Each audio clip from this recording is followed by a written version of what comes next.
ఇది డైరెక్ట్ గా ఇంటికి వచ్చిందేంటి? పైగా వినోద్తో ఏం మాట్లాడుతుంది? మా వదినకి మీరు ఇంత క్లోజ్ అని తెలీదు. మీరు ఇప్పుడు ఏం చేస్తున్నారు? మీ ఫ్యామిలీ అంతా ఎలా ఉన్నారు? అనాథని వినోద్ గారు, నా వరకు నాకు తెలిసిన ఫ్యామిలీ ఆశ్రమంలో ఫ్రెండ్సే. అసలే నాకు పెళ్లి కూడా కాలేదు. ప్రస్తుతానికి ఇంకా ఒంటరితనంతో పోరాటం చేస్తున్నాను. హాయ్ చిత్ర, నువ్వు ఇక్కడేం చేస్తున్నావు? ఎంతసేపు అయింది వచ్చి? ఇందాకే వచ్చాను మను. వదినకి మీకు మంచి ఫ్రెండ్ అంట కదా మనోహరి గారు. యాక్చువల్ గా మనుకి ఆరుకి నేను జూనియర్ వినోద్ గారు. అంటే వీళ్ళకంటే చాలా చిన్నదాన్ని అన్నమాట. కాకపోతే మేము కలిసి పెరగడం వల్ల పేరుతో పిలిచి చాలా వచ్చేసింది. వినోద్, ఏదో పని మీద వెళ్తున్నట్టున్నావు. నువ్వు వెళ్ళు, మేము లోపలికి వెళ్తాం. ఓకే బాయ్ చిత్ర గారు. అరే, ఒకటే ఏజ్ గ్రూప్ కదా, గారు ఎందుకు, చిత్ర అనండి చాలు. బాయ్.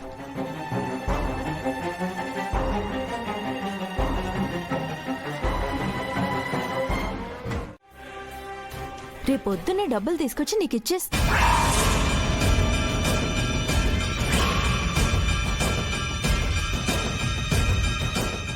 ఏంటి మనం అలా చూస్తున్నావు? నాకు 10 లక్షలు కావాలని నీకెలా తెలుసు? అది కూడా రేపు పొద్దున్నకే కావాలని నీకెలా తెలుసు?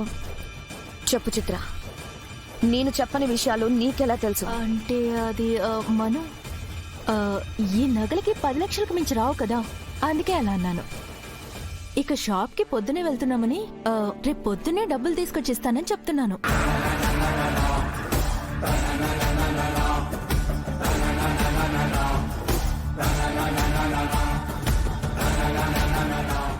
ఏమైంది మను? ఎందుకు అంత అనుమానంగా అడుగుతున్నావు?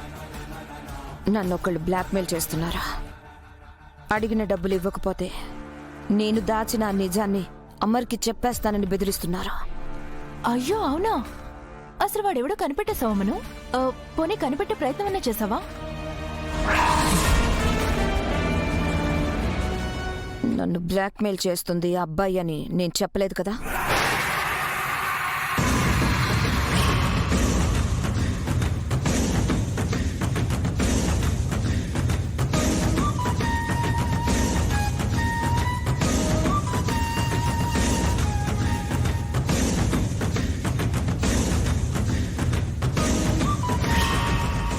ఏంటో చిత్ర, నాతోనే గేమ్స్ ఆడాలనుకుంటున్నావా?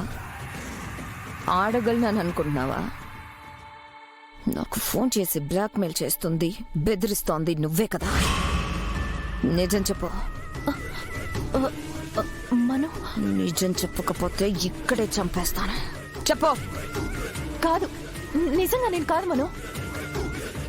ఆయన నాకు డబ్బులు కావాలంటే నిన్నే నేరుగా అడుగుతాను, కానీ వేరే వాళ్ళలా బెదిరించాల్సిన అవసరం నాకేంటి?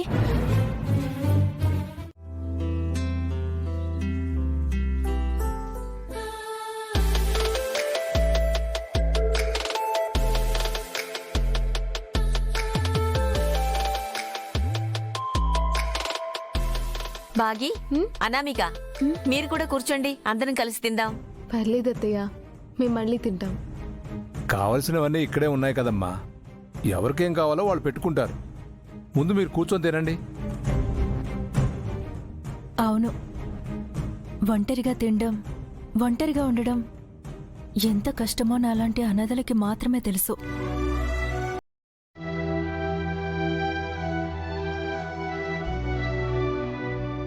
ప్లీజ్ మీరు కూర్చోండి. పర్లేదండి, మీరు భోజనం చేయండి.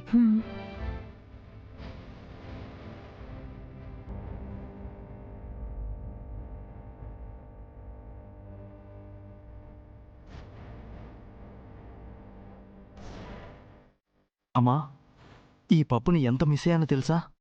అచ్చం వదిన చేసినట్టే చేసావమ్మా.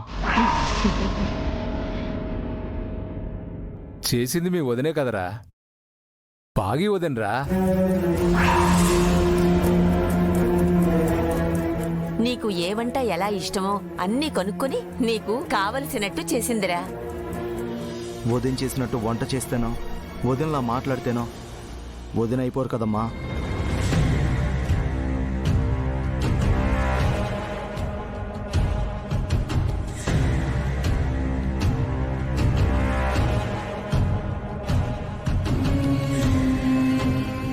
అదేంటి వినోద్ అలా మాట్లాడుతున్నావు? పాపం తను ఈవినింగ్ నుంచి మీకోసం చాలా కష్టపడి ఈ వంటలన్నీ చేశారు. ఏంట్రా వదినతో అలా మాట్లాడొచ్చా? నా వరకు నాకున్నది ఒక్కరే వదిన.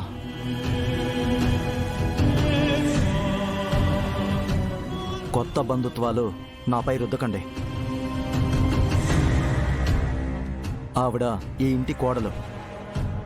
ఆ మర్యాద ఎప్పుడూ ఉంటుంది. ఈ కొత్త బంధాలు నాకు అవసరం లేదు.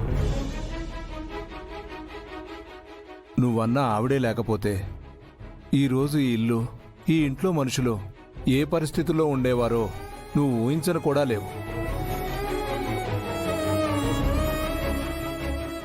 ఈరోజు ఈ ఇల్లు ఒక చావును దాటుకుని ముందుకు వెళుతుందంటే దానికి కారణం నువ్వన్న ఆవిడే.